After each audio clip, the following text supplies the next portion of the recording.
So, how did it start with Ruqya?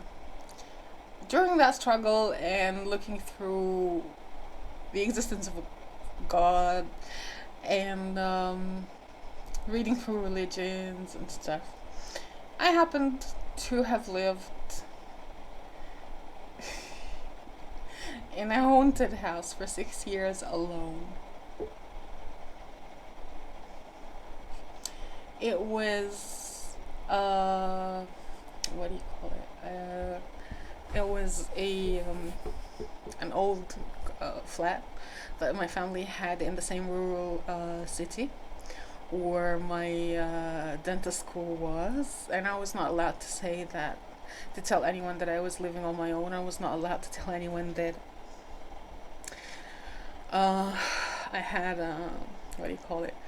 That I had a place of like my own, because the tradition there was that like women cannot live alone, and it's not allowed, and it's not right. If you're on your own, then you're a bad girl and stuff.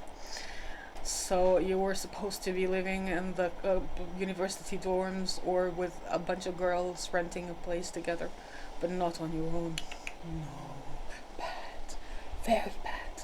Anyway, so I decided to follow of course it was the rule. So the rule mom said, nobody should know that you live alone. So I followed the rule. Of course I followed the rule. I've learned to break rules when I was like, what? 20, 22, 23. Anyways. So, being alone in a haunted house has its own story. Let me know in the comments if you want to hear about it. During that time, at the last year I was like closer to religion, and I started embracing Islam happily and knowingly, and I chose to. So I started reading about like that stuff. And I realized that the second verse of the Quran, Surah Al-Baqarah, the verse of the cow, was one of the strongest that you can use to get rid of a haunting, especially if it was demonic, and this one was terrible. It was physical, it was mental, it was terrible. Anyways, so I went home and got a few cassettes. Of course, at that time I was like 2005, 2007, something like that. So I started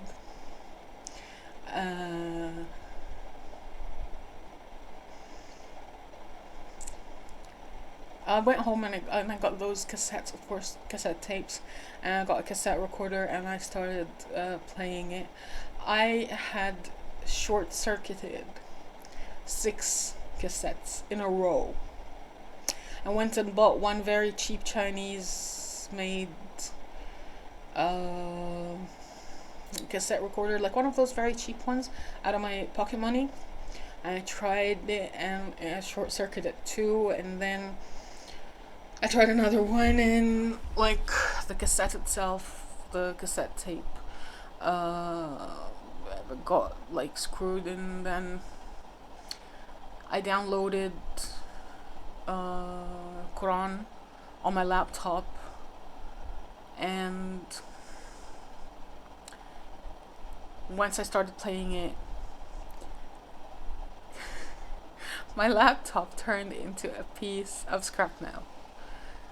Basically, I went to the the manufacturer's offices, and they looked at it and was like, you fried the board, you fried the motherboard. So those bullies knew exactly where to hit to hurt. Anyways,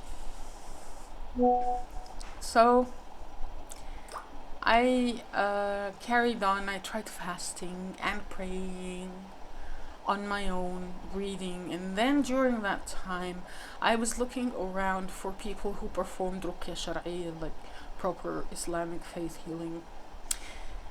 And oh my gosh, I found sorcerers I found con artists. I found raqis who think they are raqis but they're actually sorcerers, or maybe pretend. I don't know. I cannot tell like what they think. So that was basically it. We had all sorts. I went through one. Of course, in the beginning, I thought I had schizophrenia, and I went to see a physician, and it didn't work. So yeah. Anyways,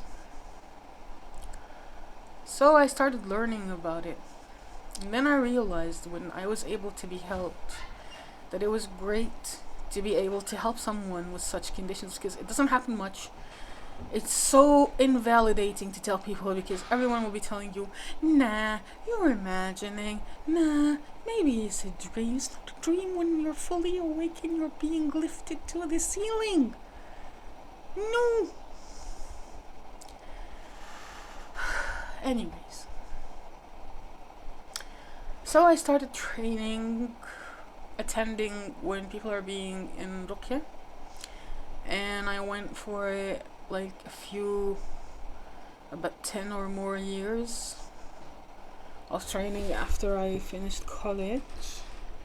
And now I've been doing Ruqya for 3 years on my own. And I've learned from many different sheikhs.